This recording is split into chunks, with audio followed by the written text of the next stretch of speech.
সূরা আত-তাওবা। এই সূরার শুরুতে বিসমিল্লাহ পড়া নিষেধ। হে মুসলমানরা, মুশরিকদের সাথে তোমরা যে সন্ধি চুক্তি সম্পাদন করে রেখেছিলে, আল্লাহ তাআলা ও তার রাসূলের পক্ষ থেকে তোমাদের তা থেকে অব্যাহতি রয়েছে। অতএব হে মুশরিকরা, তোমরা আরো 4 মাস পর্যন্ত এ পবিত্র ভূখণ্ডে চলাফেরা করে নাও এবং জেনে রেখো তোমরা কখনো আল্লাহ তাআলার ফয়সালা থেকে পালাতে পারবে না এবং আল্লাহ তাআলা অবশ্যই কাফেরদের অপমানিত করবেন।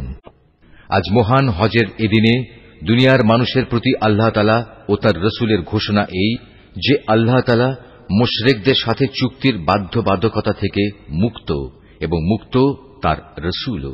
হে মুশরিকরা, যদি তোমরা এখনো তওবা করো তাহলে তাই হবে তোমাদের জন্য কল্যাণকর, আর যদি তোমরা মুখ ফিরিয়ে নাও তাহলে জেনে রেখো আল্লাহ তাআলার ফয়সালা থেকে তোমরা কখনো পালাতে পারবে না।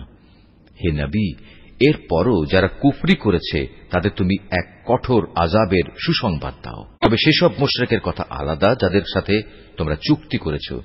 তারা চুক্তি রক্ষার ব্যাপারে এতটুকুও ত্রুটি করেনি, না তারা কখনো তোমাদের বিরুদ্ধে অন্য কাউকে সাহায্য করেছে। তাদের চুক্তি তাদের মেয়াদ শেষ হওয়া পর্যন্ত অবশ্যই তোমরা মেনে চলবে। আসলেই যারা আল্লাহ তাআলাকে ভয় করে তাদের অবশ্যই তিনি ভালোবাসেন। অতঃপর যখন এ নিষিদ্ধ 4 মাস অতিবাহিত হয়ে যাবে, তখন মুশরিকদের যেখানে পাবে সেখানেই তোমরা হত্যা করবে, তাদের বন্দী করবে, তাদের অবরোধ করবে এবং তাদের ধরার জন্য তোমরা প্রতিটি ঘাঁটিতে ওঁত পেতে বসে থাকবে। তবে এর পরেও তারা যদি তওবা করে, দ্বীনের পথে ফিরে আসে এবং নামাজ প্রতিষ্ঠা করে, যাকাত আদায় করে, তাহলে তোমরা তাদের পথ ছেড়ে দাও। অবশ্যই আল্লাহ তাআলা ক্ষমাশীল ও বড় দয়াময়। আর মুশরিকদের মধ্যে থেকে যদি কোনো ব্যক্তি তোমার কাছে আশ্রয় চায়, তবে অবশ্যই তাকে তুমি আশ্রয় দেবে, যাতে করে তোমার আশ্রয় থেকে সে আল্লাহ তাআলার বাণী শুনতে পায়। অতঃপর তাকে তার কোনো নিরাপদ জায়গায় পৌঁছে দেবে। এটা এজন্যই যে এরা আসলেই এমন এক সম্প্রদায়ের লোক যারা কিছুই জানে না। আল্লাহ তাআলা ও তার রাসূলের সাথে মুশরিকদের এ চুক্তি কিভাবে বহাল থাকবে? তবে যাদের সাথে মসজিদুল হারামের পাশে বসে তোমরা চুক্তি সম্পাদন করেছিলে তাদের কথা আলাদা। যতক্ষণ পর্যন্ত তারা নিজেরা এই চুক্তির উপর বহাল থাকবে, ততক্ষণ পর্যন্ত তোমরাও চুক্তির উপর বহাল থেকো। অবশ্যই আল্লাহ তাআলা চুক্তি ও ওয়াদার ব্যাপারে সাবধানী ব্যক্তিদের ভালোবাসেন। কিভাবে তোমরা তাদের বিশ্বাস করবে? এরা যদি কখনো তোমাদের উপর জয়লাভ করে, তাহলে তারা যেমনি আত্মীয়তার বন্ধনে তোয়াক্কা করবে না, তেমনি চুক্তির মর্যাদাও দেবে না। তারা শুধু মুখের কথা দিয়ে তোমাদের খুশি রাখার চেষ্টা করে, কিন্তু তাদের অন্তরগুলো সেসব কথা কিছুতেই মেনে নেয় না। মূলত এদের অধিকাংশ ব্যক্তি হচ্ছে ফাসিক। এরা আল্লাহ তাআলার আয়াতসমূহ সামান্য কিছু বৈষয়িক মূল্যের বিনিময়ে বিক্রি করে দিয়েছে এবং মানুষকে আল্লাহ তাআলার পথ থেকে দূরে রেখেছে। নিশ্চয়ই এটা খুব জঘন্য কাজ যা তারা প্রতিনিয়ত করে যাচ্ছে। কোন ঈমানদার লোকের ব্যাপারে এরা যেমন আত্মীয়তার ধার ধারে না, তেমনি কোন অঙ্গীকারের মর্যাদাও এরা রক্ষা করে না। মূলত এরা হচ্ছে সীমা লঙ্ঘনকারী। এ সত্ত্বেও যদি তারা তওবা করে, নামাজ প্রতিষ্ঠা করে, যাকাত আদায় করে, তাহলে তারা হবে তোমাদেরই দ্বীনী ভাই। আমি সেসব মানুষের কাছে আমার আয়াতসমূহ স্পষ্ট করে বর্ণনা করি যারা সত্য মিথ্যার তারতম্য বুঝতে পারে। তারা যদি তাদের প্রতিশ্রুতি দেওয়ার পরও তাদের সম্পাদিত চুক্তি ভঙ্গ করে এবং ক্রমাগত তোমাদের দ্বীন সম্পর্কে বিদ্রূপ করতে থাকে, তাহলে তোমরা কাফের সর্দারদের বিরুদ্ধে যুদ্ধ ঘোষণা করো, কেননা তাদের জন্য তখন আর কোন চুক্তি বহাল নেই। এর ফলে আশা করা যায় তারা তাদের মন্দ কাজগুলো থেকে বিরত থাকবে। তোমরা কি এমন একটি দলের বিরুদ্ধে যুদ্ধ করবে না যারা বারবার নিজেদের অঙ্গীকার ভঙ্গ করেছে, যারা আল্লাহ তাআলার রাসূলকে স্বদেশ থেকে বের করার সংকল্প করেছে এবং তারাই তো প্রথম তোমাদের উপর হামলা শুরু করেছে? তোমরা কি সত্যি তাদের ভয় করো? অথচ যদি তোমরা মোমেন হও, তাহলে তোমাদের আল্লাহ তাআলাকে সবচেয়ে বেশি ভয় করা উচিত। তোমরা তাদের সাথে লড়াই করো। আল্লাহ তাআলা আসলে তোমাদের হাত দিয়েই ওদের শাস্তি দেবেন এবং তিনি এভাবেই তাদের অপমানিত করবেন। তাদের উপর বিজয় দিয়ে তিনি তোমাদের সাহায্য করবেন এবং এভাবে তিনি মোমেন সম্প্রদায়ের মনকেও প্রশান্ত করে দেবেন। তিনি এর দ্বারা তাদের দিলের ক্ষোভ বিদূরিত করে দেবেন। তিনি যাকে চাইবেন তার প্রতি ক্ষমা পরবশ হবেন। আল্লাহ তাআলা সব কিছুই জানেন এবং তিনি হচ্ছেন সুবিজ্ঞ কুশলী। তোমরা কি একথা মনে করে নিয়েছ তোমাদের এমনি এমনি ছেড়ে দেওয়া হবে? অথচ এখনো আল্লাহ তাআলা ভালো করে পরখ করে নেননি যে তোমাদের মাঝে কারা আল্লাহর পথে জিহাদ করেছে আর কারা আল্লাহ তাআলা তার রাসূল ও মুমিনদের ছাড়া অন্য কাউকে বন্ধু হিসেবে গ্রহণ করেছে। বস্তুত তোমরা যা কিছু করো না কেন আল্লাহ তাআলা সে সম্পর্কে সম্যক অবগত রয়েছেন। মুশরিকরা যখন নিজেরাই নিজেদের কুফরির কথা স্বীকার করছে তখন তারা আল্লাহ তাআলার মসজিদ আবাদ করবে, এটা তো হতেই পারে না। মূলত এরা হচ্ছে সেসব লোক যাদের যাবতীয় কর্মকাণ্ড আগেই বরবাদ হয়ে গেছে এবং চিরকাল তাই এদের দোজখের আগুনেই কাটাতে হবে। আল্লাহ তাআলার ঘর মসজিদ তো আবাদ করবে তারা যারা আল্লাহ তাআলা ও পরকালের উপর ঈমান আনে, নামাজ প্রতিষ্ঠা করে, যাকাত আদায় করে আর আল্লাহ তাআলা ছাড়া কাউকেই তারা ভয় করে না। এদের ব্যাপারেই আশা করা যায় এরা হেদায়েত প্রাপ্ত মানুষের অন্তর্ভুক্ত হবে। তোমরা কি হজের মৌসুমে হাজিদের পানি পান করানো ও কাবা ঘরের খেদমত করাকে সে ব্যক্তির কাজের সমপর্যায় মনে করো? যে ব্যক্তি আল্লাহ তাআলার উপর ঈমান এনেছে, পরকালের উপর ঈমান এনেছে এবং আল্লাহ তাআলার রাস্তায় জিহাদ করেছে, এরা কখনো আল্লাহর কাছে সমান মর্যাদার নয়। আল্লাহ তাআলা কখনো জালেমদের সঠিক পথ দেখান না। যারা আল্লাহ তাআলার উপর ঈমান এনেছে তাঁরই সন্তুষ্টির জন্য হিজরত করেছে এবং আল্লাহ তাআলার পথে তাদের জান মাল দিয়ে জিহাদ করেছে, তাদের মর্যাদা আল্লাহ তাআলার কাছে সবার চাইতে বড় এবং এ ধরনের লোকেরাই পরিণামে সফল কাম হবে। তাদের মালিক তাদের জন্য নিজ তরফ থেকে দয়া, সন্তুষ্টি ও এমন এক সুরম্য জান্নাতের সুসংবাদ দিচ্ছেন যেখানে তাদের জন্য চিরস্থায়ী নিয়ামতের সামগ্রীসমূহ সাজানো রয়েছে। সেখানে তারা হবে চিরস্থায়ী। নিশ্চয়ই আল্লাহ তাআলার কাছে মোমেনদের জন্য মহাপুরস্কার সংরক্ষিত রয়েছে। এই ঈমানদার ব্যক্তিরা, যদি তোমাদের পিতা ও ভাই কখনো ঈমানের উপর কুফরিকেই বেশি ভালোবাসে তাহলে তোমরা এমন লোকদের কখনো বন্ধুরূপে গ্রহণ করো না। তোমাদের মধ্যে যারা এ ধরনের লোকদের নিজেদের বন্ধু হিসেবে গ্রহণ করে তারা হচ্ছে সুস্পষ্ট জালেম। হে নবী, বলো, যদি তোমাদের পিতা, তোমাদের ভাই, তোমাদের পরিবার পরিজন ও তোমাদের অর্জিত ধন সম্পদ এবং ব্যবসা বাণিজ্য যা অচল হয়ে যাবে বলে তোমরা ভয় করো, তোমাদের বাড়িঘর সমূহ যা তোমরা একান্তভাবে কামনা করো, এগুলো যদি তোমরা আল্লাহ তাআলা, তার রাসূল ও তার পথে জিহাদ করার চাইতে বেশি ভালোবাসো তাহলে তোমরা আল্লাহ তাআলার পক্ষ থেকে তার আযাবের ঘোষণা আসা পর্যন্ত অপেক্ষা করো। জেনে রেখো, আল্লাহ তাআলা কখনো ফাসিক সম্প্রদায়কে হেদায়েত করেন না।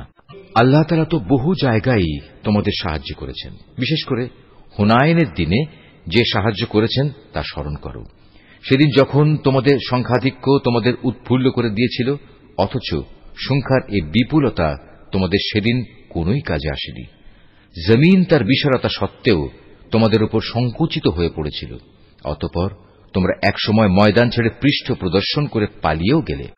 অতঃপর আল্লাহ তাআলা তার রাসূল ও ময়দানে অটল হয়ে থাকা মুমিনদের উপর তাঁর প্রশান্তি নাজিল করলেন। ময়দানে তিনি এমন এক লস্কর বাহিনী পাঠালেন যাদের সেদিন তোমরা দেখতে পাওনি এবং তাদের দিয়ে তিনি কাফেরদের এক চরম শাস্তি দিলেন। যারা আল্লাহকে অস্বীকার করে এ হচ্ছে তাদের যথাযথ পাওনা। এর পরেও আল্লাহ তাআলা যাকে ইচ্ছা তাকে ক্ষমা করে দেন। আল্লাহ তাআলা ক্ষমাশীল ও পরম দয়ালু। ও হে মানুষ, তোমরা যারা আল্লাহ তাআলার উপর ঈমান এনেছ, জেনে রেখো মুশরিকরা হচ্ছে চিন্তা ও আদর্শের দিক থেকে অপবিত্র। অতএব এ অপবিত্রতা নিয়ে তারা যেন এ বছরের পর আর কখনো এ পবিত্র মসজিদের কাছে না আসে। যদি তাদের না আসার কারণে তোমরা আশু দারিদ্র্যের আশঙ্কা করো তাহলে জেনে রেখো অচিরেই আল্লাহ তাআলা চাইলে নিজ অনুগ্রহ দিয়ে তোমাদের অভাব মুক্ত করে দিতে পারেন। অবশ্যই আল্লাহ তাআলা সর্বজ্ঞ ও কুশলী। যাদের প্রতি ইতিপূর্বে কিতাব অবতীর্ণ করা হয়েছে তাদের মধ্যে যারা আল্লাহ তাআলার উপর ঈমান আনে না, পরকালের উপর ঈমান আনে না, আল্লাহ তাআলা ও তার রাসূল যা কিছু হারাম করেছেন তা হারাম বলে স্বীকার করে না, সর্বোপরি সত্য দ্বীন ইসলামকে নিজেদের জীবন ব্যবস্থা হিসেবে গ্রহণ করে না, তাদের বিরুদ্ধে তোমরা লড়াই চালিয়ে যাও যে পর্যন্ত না তারা নত হয়ে স্বেচ্ছায় জিজিয়া কর দিতে শুরু করে। ইহুদিরা বলে উযায়ের আল্লাহর পুত্র, আবার খ্রিস্টানরা বলে মসীহ আল্লাহর পুত্র। আসলে এ সবই হচ্ছে তাদের মুখের কথা। তাদের আগে যারা আল্লাহ তাআলাকে অস্বীকার করেছে এরা তাদেরই অনুকরণ করছে মাত্র। আল্লাহ তাআলা এদের সবাইকে ধ্বংস করুন। তাকিয়ে দেখো এরা কিভাবে আজ দাঁড়ে দাঁড়ে ঠোকর খাচ্ছে। এই লোকেরা আল্লাহ তাআলাকে বাদ দিয়ে তাদের আলেম ও পীর দরবেশদের মাবুদ বানিয়ে নিয়েছে এবং মরিয়ম পুত্র মসিহকেও কেউ কেউ মাবুদ বানিয়ে রেখেছে। অথচ এদের এক আল্লাহ তাআলা ছাড়া অন্য কারোই বন্দেগী করতে আদেশ দেওয়া হয়নি। তিনি ছাড়া আর কোনো মাবুদ নেই। তারা যাদের আল্লাহর সাথে শরীক করে তিনি এসব কথাবার্তা থেকে অনেক পবিত্র। এ মূর্খ লোকেরা তাদের মুখের এক ফুৎকার দিয়ে আল্লাহর দ্বীনের মশাল নিভিয়ে দিতে চায়, কিন্তু আল্লাহ তাআলা তাঁর আলোর পূর্ণ বিকাশ ছাড়া অন্য কিছুই চান না, যদিও কাফেরদের কাছে এটা খুবই অপ্রীতিকর। তিনিই মহান আল্লাহ, যিনি তোমাদের কাছে সুস্পষ্ট হেদায়েত ও সঠিক জীবন বিধান সহকারে তার রাসূলকে পাঠিয়েছেন, যেন সে এই জীবন ব্যবস্থাকে দুনিয়ার সব কয়টি বিধানের উপর বিজয়ী করে দিতে পারে। মুশরিকরা এই বিজয়কে যত দুঃসহই মনে করুক না কেন, এই ঈমানদার লোকেরা আহলে কিতাবদের বহু পণ্ডিত ও ফকির দরবেশ এমন আছে যারা অন্যায়ভাবে সাধারণ মানুষের সম্পদ ভোগ করে। এরা আল্লাহর বান্দাদের আল্লাহর পথ থেকে ফিরিয়েও রাখে। এদের মাঝে যারাই সোনা রূপা পুঞ্জীভূত করে রাখে এবং কখনো তা আল্লাহর পথে ব্যয় করে না, তুমি তাদের কঠিন পীড়াদায়ক আযাবের সুসংবাদ দাও। এমন একদিন আসবে যেদিন পুঞ্জীভূত সোনা রূপা জাহান্নামের আগুনে উত্তপ্ত করা হবে। অতঃপর তা দিয়ে যারা এগুলো জমা করে রেখেছিল তাদের কপালে, তাদের পার্শ্বে ও তাদের পিঠে চিহ্ন এঁকে দেয়া হবে এবং তাদের উদ্দেশ্য করে বলা হবে, এ হচ্ছে তোমাদের সে সম্পদ যা তোমরা নিজেদের জন্য জমা করে রেখেছিলে। অতএব যা কিছু সেদিন তোমরা জমা করেছিলে আজ তার স্বাদ গ্রহণ করো। আসমান সমূহ ও পৃথিবী সৃষ্টির দিন থেকেই আল্লাহ তাআলার বিধানে মাসের সংখ্যা লেখা ছিল 12টি। এই 12টির মধ্যে 4টি হচ্ছে যুদ্ধ বিগ্রহের জন্য নিষিদ্ধ মাস। এটা আল্লাহর প্রণীত নির্ভুল ব্যবস্থা। অতএব তার ভেতরে হানাহানি করে তোমরা নিজেদের উপর জুলুম করো না। তোমরা যখন মুশরিকদের সাথে যুদ্ধ করবে তখন সবাই একসাথে মিলিত হয়ে তাদের মোকাবেলা করবে, যেমনি ভাবে তারাও একসাথে তোমাদের বিরুদ্ধে লড়াই করছে। জেনে রেখো, যারা আল্লাহ তাআলাকে ভয় করে আল্লাহ তাআলা অবশ্যই তাদের সাথে রয়েছেন। নিষিদ্ধ মাসকে হীন ও স্বার্থে মুলতবি করা কিংবা তা আগপাচ করা তো কুফরির মাত্রায় বৃদ্ধি করে। এর ফলে কাফেরদের আরো বেশি গুমরাহিতে নিমজ্জিত করে দেয়া হয়। এই লোকেরা এক বছর কোন মাসকে নিজেদের প্রয়োজনে হালাল করে নেয়, আবার পরবর্তী কোন বছরে সে মাসকে তারা হারাম বানিয়ে নেয়, যেন এভাবে আল্লাহ তাআলা যে মাসগুলো হারাম করেছেন তার সংখ্যাও পূরণ হয়ে যায়। আবার আল্লাহ তাআলা যা হারাম করেছেন তাও মাঝে মাঝে হালাল হয়ে যায়। বস্তুত তাদের অন্যায় কাজগুলো এভাবেই তাদের কাছে শোভনীয় করে দেয়া হয়েছে। আর আল্লাহ তাআলা কখনো কাফের সম্প্রদায়কে সঠিক পথের দিশা দেন না। হে মানুষ, তোমরা যারা আল্লাহ তাআলার উপর ঈমান এনেছ, এ কি হলো তোমাদের? যখন তোমাদের আল্লাহ তাআলার পথে কোনো অভিযানে বের হতে বলা হয় তখন তোমরা জমিন আঁকড়ে ধরো। তোমরা কি আখিরাতের সমৃদ্ধির তুলনায় এ দুনিয়ার জীবন কি বেশি ভালোবাসো? অথচ পরকালের মানদণ্ডে দুনিয়ার জীবনের এ ভোগের উপকরণ নিতান্তই কম। তোমরা যদি কোনো অভিযানে বের না হও তাহলে এ অবাধ্যতার জন্য তিনি তোমাদের কঠিন শাস্তি দেবেন এবং তোমাদের অন্য এক জাতি দ্বারা বদল করে দেবেন। তোমরা কিন্তু তার কোনোই অনিষ্ট সাধন করতে পারবে না, কারণ তিনি সব কিছুর উপর ক্ষমতাবান। হে মুমিনরা, তোমরা যদি তাকে এ কাজে সাহায্য না করো তাহলে আল্লাহ তাআলাই তাকে সাহায্য করবেন। আল্লাহ তাআলা তখনও তাকে সাহায্য করেছিলেন যখন কাফেররা তাকে তার ভিটে বাড়ি থেকে বের করে দিয়েছিল, বিশেষ করে যখন সে নবী ছিল মাত্র দুজনের মধ্যে একজন, তাও আবার তারা দুজন ছিল অন্ধকার এক গুহার মধ্যে। সে নবী যখন তার সাথীকে বলছিল, কোনো দুশ্চিন্তা করো না, আল্লাহ তাআলা আমাদের সাথেই আছেন। অতঃপর আল্লাহ তাআলা তার উপর তাঁর প্রশান্তি নাজিল করে তাকে সাহায্য করলেন এবং এমন এক বাহিনী দ্বারা তাকে শক্তি যোগালেন যাদের তোমরা সেদিন দেখতে পাওনি, এবং যারা আল্লাহ তাআলাকে অমান্য করেছে আল্লাহ তাআলা তাদের ধৃষ্টতামূলক বক্তব্য নিচু করে দিলেন এবং আল্লাহ তাআলার কথাই উপরে থাকল। আল্লাহ তাআলা পরাক্রমশালী ও প্রবল প্রজ্ঞাময়। তোমরা অভিযানে বের হয়ে পড়ো, কম রণসম্ভারে হোক কিংবা বেশি হোক, এবং জিহাদ করো আল্লাহ তাআলার পথে নিজেদের জান দিয়ে, মাল দিয়ে। এটাই তোমাদের জন্য উত্তম। কত ভালো হতো যদি তোমরা বুঝতে পারতে। হে নবী, এতে যদি আশু কোনো লাভ থাকত, হতো যদি তাদের এ সফর সহজ সুগম, তাহলে তারা অবশ্যই এ অভিযানে তোমার পেছনে পেছনে যেত। কিন্তু তাদের জন্য এ যাত্রাপথ অনেক দীর্ঘ ও দুর্গম ঠেকেছে। তারা সত্তরই আল্লাহর নামে তোমার কাছে কসম করে বলবে, আমরা যদি সক্ষম হতাম তাহলে অবশ্যই তোমার সাথে অভিযানে বের হতাম। মিথ্যা অজুহাতে তারা নিজেরাই নিজেদের ধ্বংস করছে। আল্লাহ তাআলা জানেন এরা হচ্ছে মিথ্যাবাদী। হে নবী, আল্লাহ তাআলা তোমাকে মাফ করুন। ঈমানের দাবিতে কারা সত্যবাদী আর কারা মিথ্যাবাদী, এই বিষয়টা তোমার কাছে স্পষ্ট হওয়ার আগে কেন তুমি তাদের যুদ্ধে যাওয়া থেকে অব্যাহতি দিলে? যারা আল্লাহ তাআলা ও পরকালের উপর ঈমান এনেছে, তারা নিজেদের মাল ও জীবন দিয়ে আল্লাহর পথে জিহাদে অবতীর্ণ না হওয়ার জন্য তোমার কাছ থেকে অব্যাহতি চাইতে আসবে না। আল্লাহ তাআলা অবশ্যই সেসব লোককে জানেন যারা তাকে ভয় করে। যুদ্ধে না যাওয়ার জন্য তোমার কাছে অব্যাহতি চাইতে তো আসবে তারা যারা আল্লাহ তাআলা ও পরকালের উপর কোন রকম ঈমান রাখে না।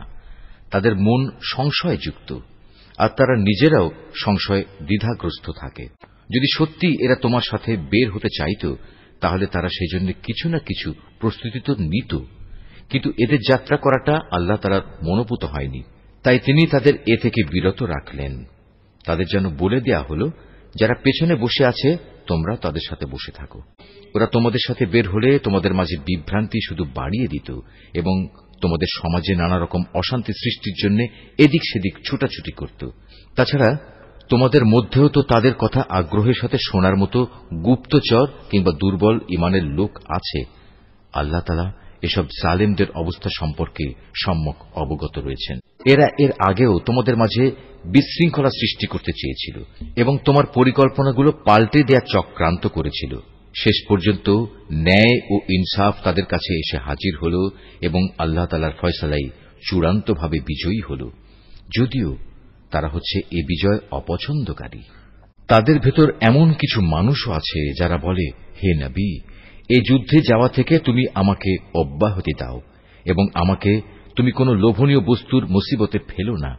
তোমরা জেনে রেখো, এরা তো আগে থেকেই নানা মুসিবতে পড়ে আছে, আর জাহান্নাম তো কাফেরদের চারিদিকে বড় মুসিবতের মতোই ঘিরে রেখেছে।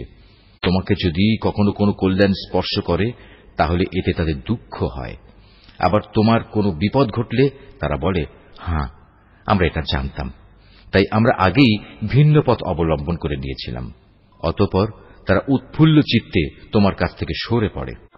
তুমি তাদের বলো, আসলে কল্যাণ অকল্যাণের কিছুই আমাদের উপর নাজিল হবে না, হবে শুধু তাই যা আল্লাহ তাআলা আমাদের জন্য নির্দিষ্ট করে রেখেছেন। তিনি আমাদের একমাত্র আশ্রয়। আর যারা মুমিন তাদের তো ভালো মন্দ সব ব্যাপারে শুধু আল্লাহ তাআলার উপরই ভরসা করা উচিত। আমাদের ব্যাপারে তোমরা কি বিজয় ও শাহাদাত এ দুটো কল্যাণের যে কোনো একটির অপেক্ষা করছো? কিন্তু তোমাদের জন্য আমরা যা কিছুর প্রতীক্ষা করছি তা হচ্ছে আল্লাহ তাআলা নিজে থেকে তোমাদের আযাব দেবেন, কিংবা আমাদের হাত দিয়ে তোমাদের তিনি শাস্তি পৌঁছবেন। অতএব তোমরা অপেক্ষা করো, আমরাও তোমার সাথে অপেক্ষা করছি। হে নবী, তুমি বলো, ধন সম্পদ আগ্রহ সহকারে খরচ করো কিংবা অনিচ্ছায় খরচ করো, কোন অবস্থায় তোমাদের কাছ থেকে তা কবুল করা হবে না, কেননা তোমরা হচ্ছ একটি নাফরমান জাত। তাদের এ অর্থ সম্পদ কবুল না হওয়াকে এছাড়া আর কোনো কিছুই বাধা দেয়নি যে তারা স্বয়ং সৃষ্টিকর্তা আল্লাহ তাআলাকে ও তাঁর পাঠানো রসুলকে অমান্য করেছে। তারা নামাজের জন্য আসে ঠিকই, কিন্তু তারা থাকে একান্ত অলস, আর আল্লাহ তাআলার পথে অর্থ ব্যয় করে বটে, তবে তা করে একান্ত অনিচ্ছার সাথে। সুতরাং হে নবী, ওদের মাল সম্পদ ও সন্তান সন্ততি যেন তোমাকে কখনো আশ্চর্যান্বিত না করে। আল্লাহ তাআলা মূলত এ সব কিছু দিয়ে তাদের এ দুনিয়ার জীবনে এক ধরনের আযাবই ফেলে রাখতে চান, আর যখন তাদের দেহ থেকে জান বের হয়ে যাবে তখন তারা কাফের অবস্থায় থাকবে। এরা আল্লাহ তাআলার নামে কসম করে বলে এরা তোমাদের দলের লোক, অথচ আল্লাহ তাআলা নিজেই বলেছেন এরা কখনোই তোমাদের লোক নয়। এরা হচ্ছে মূলত একটি ভীত সন্ত্রস্ত জাতি, এত ভীত যে তারা যদি এতটুকু আশ্রয়স্থল কোথাও পেয়ে যায় কিংবা পায়, যদি মাথা লুকোবার মতো কোনো গিরিগুহা অথবা জমিনের ভেতর ঢুকে পালাবার কোনো জায়গা, তাহলে অবশ্যই তারা তোমাদের ভয়ে এসব জায়গার দিকে দ্রুত পালিয়ে হলেও বাঁচার চেষ্টা করত। এদের মাঝে এমনও লোক আছে যারা বিশেষ অনুদানের ভাগ বন্টনের ব্যাপারেও তোমার উপর দোষারোপ করে। কিন্তু সে অংশ যদি তাদের দেয়া হয় তাহলে তারা খুবই সন্তুষ্ট হয়, আবার তাদের যদি তা দেয়া না হয় তাহলে তারা বিক্ষুব্ধ হয়ে ওঠে। যদি তারা এর উপর সন্তুষ্ট হতো যা আল্লাহ তাআলা ও তার রসুল তাদের দিয়েছেন তাহলে তা কতই না ভালো হতো। সে অবস্থায় তারা বলতো, আল্লাহ তাআলাই আমাদের জন্য যথেষ্ট। অচিরেই আল্লাহ তাআলা তার অনন্ত ভাণ্ডার থেকে আমাদের অনেক দেবেন এবং তার রসুলও আমাদের অনেক দান করবেন। আমরা তো আল্লাহ সন্তুষ্টির দিকেই তাকিয়ে আছি। এসব সাদাকা যাকাতের অর্থ হচ্ছে ফকির মিসকিনদের জন্য, এ ব্যবস্থার আওতাধীন কর্মচারীদের জন্য, যাদের অন্তঃকরণ দ্বীনের প্রতি অনুরাগী করা প্রয়োজন তাদের জন্য, কোন ব্যক্তিকে গোলামির বন্ধন থেকে আজাদ করার জন্য, ঋণগ্রস্ত ব্যক্তির ঋণ মুক্তির জন্য, আল্লাহ তাআলার পথে সংগ্রামী ও মুসাফিরদের জন্য এ সাদকার অর্থ ব্যয় করতে হবে। এটা আল্লাহ তাআলার নির্ধারিত ফরজ। নিঃসন্দেহে আল্লাহ তাআলা সব কিছু জানেন এবং তিনিই হচ্ছেন বিজ্ঞ কুশলী। তাদের মধ্যে এমন কিছু লোক আছে যারা আল্লাহর নবীকে কষ্ট দেয়। তারা বলে, এ ব্যক্তি কান কথায় বিশ্বাস করে। হে নবী, তুমি তাদের বলো, তার কান তাই শুনে যা তোমাদের জন্য কল্যাণকর। সে আল্লাহ তাআলাকে বিশ্বাস করে, মোমেনদের উপর বিশ্বাস রাখে। তোমাদের মধ্যে যারা ঈমান আনে সে তাদের জন্যও আল্লাহ তাআলার রহমত। যারা আল্লাহর রসুলকে কষ্ট দেয় তাদের জন্য কঠোর শাস্তির ব্যবস্থা রয়েছে। এরা তোমাদের খুশি করার জন্য আল্লাহ তাআলার নামে শপথ করে, অথচ এরা যদি সত্যিকার অর্থে মোমেন হতো তাহলে এরা বুঝত খুশি করার জন্য আল্লাহ তাআলা ও তাঁর রসুলের অধিকার হচ্ছে সব চাইতে বেশি। এ মূর্খ লোকেরা কি একথা জানে না? যদি কোনো ব্যক্তি আল্লাহ তাআলা ও তাঁর রসুলের বিদ্রোহ করে তবে তার জন্য রয়েছে জাহান্নামের আগুন, সেখানে সে চিরকাল থাকবে, আর তা হচ্ছে তার জন্য চরম লাঞ্ছনা। এ মুনাফিকরা আশঙ্কা করে তোমাদের উপর এমন কোন সূরা নাজিল হয়ে পড়ে কিনা যা তাদের মনের ভেতরে লুকিয়ে থাকা সব কিছু ফাঁস করে দেবে। হে নবী, তুমি এদের বলো, হ্যাঁ, যদ্দূর পারো তোমরা বিদ্রূপ করে নাও। অবশ্যই আল্লাহ তাআলা এমন কিছু নাজিল করবেন যাতে তিনি সব কিছু ফাঁস করে দেবেন যার তোমরা আশঙ্কা করছো। তুমি যদি তাদের কিছু জিজ্ঞেস করো তারা বলবে, না, আমরা তো একটু কথাবার্তা ও হাসি কৌতুক করছিলাম মাত্র। তুমি তাদের বলো, তোমরা কি আল্লাহ তাআলা তার আয়াতসমূহ ও তার রসুলকে বিদ্রূপ করছিলে? হে কাফেররা, তোমরা দোষ ছড়ানোর চেষ্টা করো না। একবার ঈমান আনার পর তোমরাই পুনরায় কাফের হয়ে গিয়েছিলে। আমি যদি তোমাদের এক দলকে তাদের ঈমানের কারণে ক্ষমা করে দিতে পারি তাহলে আরেক দলকে পুনরায় কুফরিতে ফিরে যাবার জন্য ভয়াবহ শাস্তিও দিতে পারি, কারণ এ শেষের দলের লোকেরা ছিল জঘন্য অপরাধী। মুনাফিক পুরুষ ও মুনাফিক নারী এরা স্বভাব চরিত্রে একে অপরের মতোই। তারা উভয়ই মানুষদের অসৎ কাজের আদেশ দেয় ও সৎ কাজ থেকে বিরত রাখে এবং আল্লাহ তাআলার পথে খরচ করা থেকে উভয়ই নিজেদের হাত বন্ধ করে রাখে। তারা যেমনি এ দুনিয়ায় আল্লাহ তাআলাকে ভুলে গেছে, আল্লাহ তাআলাও তেমনি আখিরাতে তাদের ভুলে যাবেন। অবশ্য মুনাফিকরা সবাই পাপিষ্ঠ। আল্লাহ তাআলা এ মুনাফিক পুরুষ ও মুনাফিক নারী এবং কাফেরদের জাহান্নামের ভয়াবহ আগুনের প্রতিশ্রুতি দিয়েছেন, যেখানে তারা চিরকাল ধরে জ্বলতে থাকবে। জাহান্নামের এ আগুন হবে তাদের জন্য যথেষ্ট। তাদের উপর আল্লাহ তাআলার গজব নাজিল হোক। ওদের জন্য রয়েছে এক চিরস্থায়ী আযাব। তোমরা ঠিক তাদেরই মতো যারা তোমাদের আগে এখানে প্রতিষ্ঠিত ছিল। তারা শক্তিতে ছিল তোমাদের চাইতে প্রবল, ধন সম্পদ, সন্তান সন্ততি তাদের তোমাদের চাইতে ছিল বেশি। দুনিয়ার যে ভোগ বিলাস তাদের ভাগে ছিল তা তারা ভোগ করে গেছে। অতঃপর তোমাদের ভাগে যা আছে তোমরাও তা ভোগ করে একদিন চলে যাবে। যেমনি করে তোমাদের আগের লোকেরা তাদের যে পরিমাণ ভোগ করা ছিল তা শেষ করে চলে গেছে। তারা যেমন অনর্থক কাজকর্মে ডুবে থাকত, তোমরাও তেমনি অর্থহীন কথাবার্তায় ডুবে আছো। এরা হচ্ছে সেসব লোক দুনিয়া আখেরাতে যাদের কর্মফল বিনষ্ট হয়ে গেছে, আর সত্যিকার অর্থে এরাই হচ্ছে নিদারুণভাবে ক্ষতিগ্রস্ত। এদের কাছে কি আগের লোকদের খবর পৌঁছেনি? নুহের জাতির, আদ জাতির, সামুদ জাতির কীর্তিকলাপ, ইব্রাহিম, মাদিয়ানবাসী নবী ও সে বিধ্বংস জনবসতির কথা কি এদের কাছে কেউ বলেনি? এ সব কয়টি জাতির মানুষের কাছে তাদের রসুলরা আল্লাহ তাআলার পক্ষ থেকে সুস্পষ্ট আয়াত নিয়ে এসেছিল। নবী না পাঠিয়ে কাউকে আযাব দেবেন এমন অবিচার তো আল্লাহ তাআলা তাদের উপর কখনো করতে পারেন না। বস্তুত তারা নিজেরাই নিজেদের উপর জুলুম করেছে। অপরদিকে মোমেন পুরুষ ও মোমেন নারীরা হচ্ছে একে অপরের বন্ধু। এরা অন্য মানুষকে ন্যায় কাজের আদেশ দেয়, অন্যায় কাজ থেকে বিরত রাখে। তারা নামাজ প্রতিষ্ঠা করে, যাকাত আদায় করে, জীবনের সব কাজে আল্লাহ তাআলা ও তার রাসূলের বিধানের অনুসরণ করে। এরাই হচ্ছে সেসব মানুষ যাদের উপর আল্লাহ তাআলা অচিরেই তার রহমত নাজিল করবেন। অবশ্যই আল্লাহ তাআলা পরাক্রমশালী, কুশলী। এ ধরনের মোমেন পুরুষ ও মোমেন নারীদের আল্লাহ তাআলা এমন এক সুরম্য জান্নাতের প্রতিশ্রুতি দিচ্ছেন, যার তলদেশ দিয়ে ঝর্ণাধারা প্রবাহমান থাকবে, যেখানে তারা চিরদিন অবস্থান করবে। চিরস্থায়ী জান্নাতে তাদের জন্য সুন্দর সুন্দর বাসস্থানের ব্যবস্থা থাকবে। সেদিনের সবচেয়ে বড় নিয়ামত হবে বান্দার প্রতি আল্লাহ তাআলার সন্তোষ। এটাই হবে সেদিনের সবচেয়ে বড় সাফল্য। হে নবী, কাফের ও মুনাফিকদের বিরুদ্ধে জিহাদে অবতীর্ণ হও, ওদের প্রতি কঠোরতা অবলম্বন করো, কেননা এদের চূড়ান্ত আবাসস্থল হবে জাহান্নাম। এটি বড়ই নিকৃষ্ট স্থান। এরা আল্লাহর নামে কসম করে বলে কুফরি শব্দ এরা বলেনি, আসলে এরা কুফরি শব্দ বলেছে এবং তাদের ইসলাম গ্রহণের পরেই তারা তা অস্বীকার করেছে। এরা এমন এক কাজে সংকল্প করেছিল যা তারা করতে পারেনি।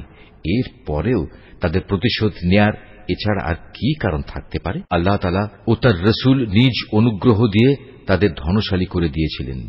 এখনো যদি এ লোকেরা আল্লাহ তাআলার কাছে তওবা করে, তাহলে এটা তাদের জন্যই ভালো হবে। আর যদি তারা সত্য থেকে মুখ ফিরিয়ে নেয়, তাহলে আল্লাহ তাআলা দুনিয়া আখিরাত উভয় স্থানেই তাদের কঠিন আযাব দেবেন এবং উপরন্তু এ জমিনে তারা কখনো কোনো বন্ধু কিংবা সাহায্যকারী পাবে না। ওদের মধ্যে এমন কিছু লোক আছে যারা আল্লাহর সাথে ওয়াদা করেছিল, যদি আল্লাহ তাআলা নিজ অনুগ্রহে আমাদের সম্পদ দান করেন, তাহলে আমরা অবশ্যই তার একাংশ আল্লাহর পথে দান করব এবং সত্যি আমরা নেক লোকদের অন্তর্ভুক্ত হয়ে যাব। অতঃপর যখন আল্লাহ তাআলা নিজ অনুগ্রহের ভাণ্ডার থেকে তাদের ধন সম্পদ দান করলেন, তখন তারা দানের বদলে কার্পণ্য করতে শুরু করল এবং আল্লাহ তাআলাকে দেয়া ওয়াদা থেকে তারা গোঁড়ামির সাথেই ফিরে এল। অতঃপর আল্লাহ তাআলা তাদের অন্তরে মুনাফিকি বদ্ধমূল করে দিলেন সেদিন পর্যন্ত যেদিন তারা আল্লাহ তাআলার সাথে সাক্ষাৎ করবে। এটা এ কারণে এরা আল্লাহ তাআলার কাছে যে ওয়াদা করেছিল তা ভঙ্গ করেছে। আসলেই এরা ছিল ভয়ানক মিথ্যাবাদী। এই লোকেরা কি একথা জানত না? তাদের সব গোপন কথা ও সব সলা পরামর্শ সম্পর্কে আল্লাহ তাআলা জানেন এবং যা কিছু অদৃশ্য অদেখা আল্লাহ তাআলা সে সম্পর্কেও বিশেষভাবে অবহিত। আল্লাহ তাআলা তাদের ব্যাপারেও সম্যক অবগত আছেন, যারা সেসব ঈমানদার ব্যক্তিদের দোষারোপ করে, যারা আন্তরিক নিষ্ঠা ও আগ্রহের সাথে আল্লাহ তাআলার পথে দান করে এবং যারা দান করার মতো নিজেদের পরিশ্রম লব্ধ সামান্য কিছু সম্পদ ছাড়া কিছুই পায় না। এ সব মুমিনের সাথে মুনাফিকদের এ দলের লোকেরা হাসি ঠাট্টা করে। এই বিদ্রূপকারীদের স্বয়ং আল্লাহ তাআলাও বিদ্রূপ করতে থাকেন। পরকালে তাদের জন্য রয়েছে কঠিন আযাব। নবী, এমন লোকদের জন্য তুমি আল্লাহ তাআলার কাছে ক্ষমা প্রার্থনা করো আর না করো, দুটোই সমান। তুমি যদি ৭০ বারও তাদের জন্য আল্লাহর কাছে মাপ চাও, আল্লাহ তাআলা কখনো তাদের মাপ করবেন না, কেননা এরা জেনে বুঝে আল্লাহ তাআলা ও তার রাসূলকে অস্বীকার করেছে। আসলে আল্লাহ তাআলা কখনো নাফরমান লোকদের হেদায়েত করেন না। যারা তাবুকের যুদ্ধে না গিয়ে পেছনে পড়ে থাকল, তারা এভাবে রাসূলের ইচ্ছার বিরুদ্ধে নিজেদের ঘরে বসে থাকতে পেরে খুব খুশি হয়ে গেল। মূলত তারা তাদের জান মাল দিয়ে আল্লাহর পথে জিহাদ করাটা পছন্দ করল না, বরং বলল, এ ভীষণ গরমে তোমরা বাইরে যেও না। হে নবী, তুমি তাদের বলো, জাহান্নামের আগুন তো এর চাইতেও বেশি গরম। কত ভালো হতো এ লোকগুলো যদি একথাটা বুঝতে পারত। অতএব এ দুনিয়ায় তাদের কম হাসা উচিত, অন্যথায় কিয়ামতের দিন তাদের বেশি কাঁদতে হবে। তারা যা গুনাহ এখানে অর্জন করেছে তাই হবে তাদের সেদিনের যথার্থ বিনিময়। যদি আল্লাহ তাআলা এ অভিযানের পর তোমাকে এদের কোনো একটি দলের কাছে ফেরত নিয়ে আসেন এবং তারা যদি তোমার কাছে পুনরায় কোনো যুদ্ধে যাবার অনুমতি চায়, তাহলে তুমি বলো, না, কখনো তোমরা আমার সাথে আর কোনো অভিযানে বের হবে না। তোমরা আমার সাথী হয়ে আর কখনো শত্রুর সাথে লড়বে না, কেননা তোমরা আগের বার যুদ্ধের বদলে পেছনে বসে থাকা পছন্দ করেছিলে। আর যাও, যারা পেছনে পড়ে আছে তাদের সাথে তোমরাও গিয়ে বসে থাকো। ওদের মধ্যে কোনো লোকের মৃত্যু হলে তুমি কখনো তার জানাজা নামাজ পড়ো না। কখনো তার কবরের পাশে তুমি দাঁড়িও না, কেননা এই ব্যক্তিরা আল্লাহ তাআলা ও তার রাসূলের সাথে কুফরি করেছে। এরা নাফরমান অবস্থায় মরেছে। ওদের ধন সম্পদ ও সন্তান সন্ততি যেন তোমাদের কখনো বিমুগ্ধ করতে না পারে। মূলত আল্লাহ তাআলা এই সব কিছু দিয়ে তাদের দুনিয়ার জীবনে নানা ধরনের শাস্তি দিতে চান এবং তাদের প্রাণবায়ু একদিন এমন এক অবস্থায় বের হবে যখন তারা পুরোপুরি কাফের থাকবে। যখনই এমন ধরনের কোন সূরা নাজিল হয় যাতে বলা হয় তোমরা আল্লাহর উপর ঈমান আনো এবং তার রাসূলের সাথে মিলে কাফেরদের বিরুদ্ধে জিহাদ করো, তখনই তাদের বিত্তশালী ব্যক্তিরা তোমার কাছে এসে যুদ্ধে না যাওয়ার জন্য অব্যাহতি চায় এবং তারা বলে, হে নবী, আমাদের রেহাই দাও, যারা ঘরে বসে আছে তাদের সাথে আমাদেরও বসে থাকতে দাও। তারা মূলত ঘরে বসে থাকা লোকদের সাথে অবস্থান করাই পছন্দ করে নিয়েছে। তাদের অন্তরে মোহর মেরে দেয়া হয়েছে, ফলে তারা কিছুই বুঝতে পারে না। কিন্তু আল্লাহর রাসূল এবং যারা তার সাথে আল্লাহ তাআলার উপর ঈমান এনেছে তারা সবাই নিজেদের জান মাল দিয়ে আল্লাহর পথে জিহাদ করেছে। অতএব এদের জন্যই যাবতীয় কল্যাণ নির্দিষ্ট হয়ে আছে, আর সত্যিকার অর্থে এরাই হচ্ছে সফল কাম। এর বিনিময়ে আল্লাহ তাআলা এদের জন্য এমন এক সুরম্য জান্নাত প্রস্তুত করে রেখেছেন যার পাদদেশে ঝর্ণাধারা প্রবাহমান, সেখানে তারা চিরকাল থাকবে। বস্তুত এ হচ্ছে সর্বোত্তম সাফল্য। ওজরকামী কিছু সংখ্যক আরব বেদুইনও তোমার কাছে এসে হাজির হয়েছে, যেন তাদেরও এ যুদ্ধে যাওয়া থেকে অব্যাহতি দেয়া হয়। এভাবে সে লোকগুলো ঘরে বসে থাকলেও যারা আল্লাহ তাআলা ও তার রাসূলের কাছে ঈমানের মিথ্যা দাবি করেছিল। এদের মধ্যে যারা আল্লাহ ও তার রাসূলকে অমান্য করে ঘরে বসে থেকেছে, অচিরেই তারা মর্মান্তিক আযাবে নিমজ্জিত হবে। যারা দুর্বল তারা যদি এই যুদ্ধে শরীক না হয়ে থাকে তাদের উপর কোনো দোষ নেই। দোষ নেই তাদেরও যারা অসুস্থ কিংবা যারা যুদ্ধে খরচ করার মতো কোনো সম্বল পায়নি। অবশ্য এরা যদি আল্লাহ তাআলার নিষ্ঠাবান বান্দা হয় তাহলেই তারা এই অব্যাহতির আওতায় পড়বে। সৎ কর্মশীল মানুষদের বিরুদ্ধেও কোনো অভিযোগের কারণ নেই। আল্লাহ তাআলা একান্ত ক্ষমাশীল ও পরম দয়ালু। তাদের ব্যাপারেও কোনো অভিযোগ নেই যারা যুদ্ধ শুরুর প্রাক্কালে তোমার কাছে যাত্রার বাহন সরবরাহ করার জন্য এসেছিল এবং তুমি তাদের বলেছিলে, তোমাদের জন্য আমি এমন কিছু পাচ্ছি না যার উপর আমি তোমাদের আরোহণ করাতে পারি। অতএব তারা ফিরে গেল। তারা এমনভাবে ফিরল যে তাদের চোখ থেকে অশ্রু বয়ে যাচ্ছিল। যুদ্ধে যাবার খরচ জোগাড় করতে না পারায় তারা ভীষণভাবে দুঃখিত হল। সব অভিযোগ তো তাদের বিরুদ্ধে যারা সামর্থ্যবান হওয়া সত্ত্বেও তোমার কাছে অব্যাহতি চায়। যারা পেছনে পড়ে থাকল তাদের সাথে ঘরে বসে থাকাই অবশেষে তারা পছন্দ করল। আল্লাহ তাআলা তাদের অন্তরে মোহর মেরে দিয়েছেন। এ কারণেই তারা তা জানতে পারছে না কোনটা তাদের জন্য ভালো। যুদ্ধ শেষে তোমরা যখন তাদের কাছে ফিরে আসবে তখন এরা তোমাদের কাছে ওজর পেশ করবে। তুমি তাদের বলো, আজ তোমরা কোন রকম ওজর আপত্তি পেশ করো না, আমরা আর কখনো তোমাদের বিশ্বাস করব না। আল্লাহ তাআলা ইতিমধ্যেই তোমাদের অন্তরের সব কথা আমাদের বলে দিয়েছেন। এখন থেকে আল্লাহ তাআলা ও তাঁর রাসূলই তোমাদের কার্যকলাপ দেখবেন। অতঃপর তোমাদের সে মহান সত্তার কাছেই ফিরে যেতে হবে, যিনি যেমন জানেন তোমাদের গোপন করে রাখা সবকিছু, তেমনি জানেন প্রকাশ্য বিষয়সমূহ। অতঃপর তিনি সে আলোকে তোমাদের বলে দেবেন দুনিয়ার জীবনে তোমরা কি কাজ করছিলে।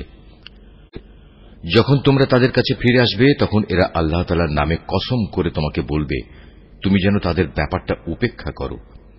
আসলেই তোমরা ওদের উপেক্ষা করো, কেননা ওরা হচ্ছে চিন্তা ও আদর্শের দিক থেকে নাপাক। তাদের ঠিকানা হচ্ছে জাহান্নাম। দুনিয়ার জীবনে তারা যা কিছু করে এসেছে এটা হচ্ছে তার যথার্থ বিনিময়। এরা তোমাদের কাছে এজন্যই কসম করে যেন তোমরা সব কথা ভুলে আবার তাদের উপর সন্তুষ্ট হয়ে যাও। কিন্তু তোমরা যদি শতবারও তাদের উপর সন্তুষ্ট হও, আল্লাহ তাআলা কখনো এ ফাসেক সম্প্রদায়ের উপর সন্তুষ্ট হবেন না। বেদুইন আরব লোকগুলো কুফর ও মুনাফিকের ব্যাপারে অত্যন্ত কঠোর প্রকৃতির। আল্লাহ তাআলা তার রাসূলের উপর স্বীয় দ্বীনের সীমারেখার যে বিধানসমূহ নাজিল করেছেন সে জ্ঞান লাভ না করার ক্ষমতাই মনে হয় এদের মধ্যে প্রবল। মূলত আল্লাহ তাআলাই হচ্ছেন সুবিজ্ঞ কুশলী। এ বেদুইন আরবদের মধ্যে এমন কিছু লোকও আছে যারা কখনো যদি আল্লাহ তাআলার পথে কিছু ব্যয় করে তাকে নিজেদের উপর জরিমানা তুল্য মনে করে এবং তোমাদের ব্যাপারে কালের বিবর্তনমূলক কোন বিপদ মুসিবত আসুক এ অপেক্ষায় থাকে। আসলে কালের মন্দচক্র তো তাদের নিজেদের উপরই ছেয়ে আছে। বস্তুত আল্লাহ তাআলা সবকিছু শোনেন, সবকিছু জানেন। আবার এই বেদুইন আরবদের মাঝে এমন কিছু লোক আছে যারা আল্লাহ তাআলা ও পরকালের উপর ঈমান রাখে। এরা আল্লাহর পথে যা কিছু খরচ করে তাকে আল্লাহর নৈকট্য লাভ ও রসুলের দোয়া পাওয়ার একটা অবলম্বন মনে করে। সত্যি সত্যি তা হচ্ছে তাদের জন্য আল্লাহর নৈকট্য লাভের একটা উপায়। অচিরেই আল্লাহ তাআলা তাদের স্বীয় রহমতে প্রবেশ করাবেন। অবশ্যই আল্লাহ তাআলা ক্ষমাশীল ও পরম দয়ালু। মুহাজির ও আনসারদের মাঝে যারা প্রথম দিকে ঈমান এনেছে এবং পরে যারা একান্ত নিষ্ঠার সাথে তাদের অনুসরণ করেছে, আল্লাহ তাআলা এদের উপর সন্তুষ্ট হয়েছেন এবং এরাও আল্লাহ তাআলার উপর সন্তুষ্ট হয়েছে। আল্লাহ তাআলা তাদের জন্য এমন এক সুরম্য জান্নাত তৈরি করে রেখেছেন যার তলদেশ দিয়ে ঝর্ণাধারা প্রবাহিত। সেখানে তারা চিরকাল থাকবে, আর তাই হবে সর্বোত্তম সাফল্য। বেদুইন আরবদের যারা তোমার আশেপাশে বাস করে তাদের মধ্যে কিছু কিছু মুনাফিক আছে, আবার কিছু মুনাফিক মদিনাবাসীদের মধ্যেও আছে। এরা সবাই কিন্তু মুনাফিকিতে সিদ্ধহস্ত। তুমি এদের জানো না, কিন্তু আমি এদের জানি। অচিরেই আমি এদের অপমান ও পরাজয়ের দ্বারা দুবার শাস্তি দেব। অতঃপর ধীরে ধীরে এদের সবাইকে এক বড় আযাবের দিকে ফিরিয়ে দেয়া হবে। তোমাদের মাঝে আরো কিছু লোক আছে যারা অকপটে নিজেদের গুনাহসমূহের কথা স্বীকার করে। শয়তানের ফেরেবে তারা তাদের নেক কাজকে গুনাহের কাজের সাথে মিশিয়ে ফেলেছে। আশা করা যায় আল্লাহ তাআলা তাদের উপর ক্ষমা পরবশ হবেন। অবশ্যই আল্লাহ তাআলা ক্ষমাশীল ও পরম দয়ালু। তুমি তাদের ধন সম্পদ থেকে যাকাত ও সাদকা গ্রহণ করো। সাদকা তাদের পাক সাফ করে দেবে, তা দিয়ে তাদের পরিশোধিত করে দেবে। তুমি তাদের জন্য দোয়া করবে, কেননা তোমার দোয়া তাদের জন্য হবে পরম সান্ত্বনা। আল্লাহ তাআলা সবকিছু শোনেন এবং সবকিছু জানেন। তারা কি এ কথাটা জানে না আল্লাহ তাআলা তাঁর বান্দাদের তওবা কবুল করেন এবং তিনি যাকাত ও সাদকা গ্রহণ করেন? নিশ্চয়ই আল্লাহ তাআলা হচ্ছেন তওবা গ্রহণকারী ও পরম দয়ালু। হে নবী, এদের তুমি বলো, তোমরা ভালো কাজ করো। আল্লাহ তাআলা, তার রসুল ও মুমিনরা তোমাদের ভবিষ্যৎ কর্মকাণ্ড পর্যবেক্ষণ করবেন। অতঃপর মৃত্যুর পর তোমাদের সবাইকে এমন এক সত্তার দিকে ফিরিয়ে দেয়া হবে যিনি দেখা অদেখা সবকিছু সম্পর্কেই সম্যক অবগত। সেদিন তিনি তোমাদের বলে দেবেন, তোমরা দুনিয়ার জীবনে কোন ধরনের কাজ করছিলে। তোমাদের মাঝে আরো একটি দল রয়েছে যাদের ব্যাপারে এখনো আল্লাহ তাআলার সিদ্ধান্তের আশা করা হচ্ছে। আল্লাহ তাআলা তাদের হয় শাস্তি দেবেন, না হয় তিনি তাদের তওবা কবুল করবেন। বস্তুত আল্লাহ তাআলা হচ্ছেন সুবিজ্ঞ, কুশলী। মুনাফিকদের মধ্যে এমন লোক আছে যারা তোমাদের ক্ষতি সাধন করার জন্য মসজিদে জেরার বানিয়েছে। এর একমাত্র উদ্দেশ্য হচ্ছে আল্লাহ তাআলার বিরোধিতা করা, মুসলমানদের মধ্যে অনৈক্য সৃষ্টি করা। সর্বোপরি আগে যেসব লোক আল্লাহ তাআলা ও তার নবীর বিরুদ্ধে যুদ্ধ করেছে তাদের জন্য গোপন ঘাঁটি সরবরাহ করা। এরা তোমাদের কাছে শক্ত কসম খেয়ে বলবে, আমরা সৎ উদ্দেশ্য ছাড়া অন্য কোনো কারণেই এটা করিনি। আল্লাহ তাআলা নিজে সাক্ষ্য দিচ্ছেন, এরা হচ্ছে মিথ্যাবাদী। তুমি ইবাদতের উদ্দেশ্যে কখনো সেখানে দাঁড়াবে না। তোমার তো দাঁড়ানো উচিত সেখানে যে মসজিদ প্রথম দিন থেকেই আল্লাহর ভয়ের উপর প্রতিষ্ঠিত হয়েছে। সেখানে এমন কিছু মানুষ আছে যারা ঈমান ও আমলের ক্ষেত্রে নিজেরা সব সময় পাক পবিত্র হওয়া পছন্দ করে, আর আল্লাহ তাআলাও এই পাক সাফ লোকদেরই ভালোবাসেন। যে ব্যক্তি তার ঘরের ভিত্তি স্থাপন করেছে আল্লাহর ভয় ও আল্লাহর সন্তুষ্টির উপর, সে ব্যক্তি উত্তম, না যে ব্যক্তি তার ঘরের ভিত্তি দাঁড় করিয়েছে পতন উন্মুখ একটি গর্তের কিনারায় এবং যা তাকে সহ অচিরেই জাহান্নামের অতল আগুনের খাদে গিয়ে পড়বে। আল্লাহ তাআলা কখনো জালেম সম্প্রদায়কে হেদায়েত দেন না। ওরা যা বানিয়েছে তা হামেশাই তাদের অন্তরে একটি সন্দেহের বীজ হয়ে আটকে থাকবে, যে পর্যন্ত না ওদের অন্তরসমূহ ছিন্ন বিচ্ছিন্ন হয়ে যাবে, ততদিন পর্যন্ত তা অব্যাহত থাকবে। আল্লাহ তাআলা সর্বজ্ঞ ও প্রবল প্রজ্ঞাময়। অবশ্যই আল্লাহ তাআলা মুমিনদের কাছ থেকে জান্নাতের বিনিময়ে তাদের জান ও তাদের মাল খরিদ করে নিয়েছেন। এরা আল্লাহর পথে জিহাদ করে, অতঃপর এ জিহাদে কখনো কাফেরদের তারা হত্যা করে, কখনো আবার শত্রুর হাতে তারা নিজেরা নিহত হয়। মুমিনদের সাথে এ খাঁটি ওয়াদা এর আগে তাওরাত এবং ইনজিলেও করা হয়েছিল, আর এখন তা এ কোরআনে করা হচ্ছে। এই ওয়াদা পালন করা আল্লাহ তাআলার নিজস্ব দায়িত্ব, আর আল্লাহর চাইতে কে বেশি ওয়াদা পূরণ করতে পারে? অতএব হে মুমিনরা, তোমরা তার সাথে যে কেনাবেচার কাজটি সম্পন্ন করলে তাতে আনন্দ প্রকাশ করো, এবং এটি হচ্ছে এক মহা সাফল্য। যারা আল্লাহর দরবারে তওবা করে, নিষ্ঠার সাথে তার ইবাদত করে, তার প্রশংসা করে, তার জন্য রোজা রাখে, তার জন্য রুকু সাজদা করে, যারা অন্যদের ভালো কাজের আদেশ দেয় এবং মন্দ কাজ থেকে বিরত রাখে, সর্বোপরি যারা জীবনের সকল পর্যায়ে আল্লাহ তাআলার নির্ধারিত হালাল হারামের সীমা রক্ষা করে চলে, হে নবী, তুমি এ ধরনের সব মুমিনদের জান্নাতের সুসংবাদ দাও। নবী ও তার ঈমানদার সাথীদের জন্য এটা মানায় না যে তারা মুশরিকদের জন্য কখনো মাগফিরাতের দোয়া করবে, এমনকি যদি তারা তাদের ঘনিষ্ঠ আত্মীয় হয়, যখন এটি পরিষ্কার হয়ে গেছে যে তারা আসলেই জাহান্নামের অধিবাসী। ইব্রাহিমের স্বীয় পিতার জন্য মাগফিরাতের ব্যাপারটি একটি ওয়াদা প্রতিপালন ছাড়া আর কিছুই ছিল না, যা সে তার পিতার কাছে আগেই করে রেখেছিল। এই ব্যতিক্রমটা ছিল শুধু তার একার জন্যই, কিন্তু যখন একথা তার সামনে পরিষ্কার হয়ে গেল যে সে অবশ্যই আল্লাহর দুশমন, তখন সে তার সাথে সম্পর্ক ছিন্ন করে ফেলল। অবশ্যই ইব্রাহিম ছিল একজন কোমল হৃদয় ও সহানুভূতিশীল মানুষ। আল্লাহ তাআলা এমন নন যে কোন জাতিকে একবার হেদায়েত দানের পর তাদের পুনরায় গোমরাহ করে দেবেন, যতক্ষণ না তাদের সুস্পষ্টভাবে একথাটা জানিয়ে দেয়া হয় যে গোমরাহি থেকে বাঁচার জন্য কোন জিনিস থেকে সাবধান থাকতে হবে। অবশ্যই আল্লাহ তাআলা সব বিষয়ে জ্ঞান রাখেন। আকাশমণ্ডলী ও পৃথিবীর সার্বভৌম ক্ষমতা একমাত্র আল্লাহ তাআলার হাতেই। তিনিই জীবন দেন, তিনিই মৃত্যু ঘটান।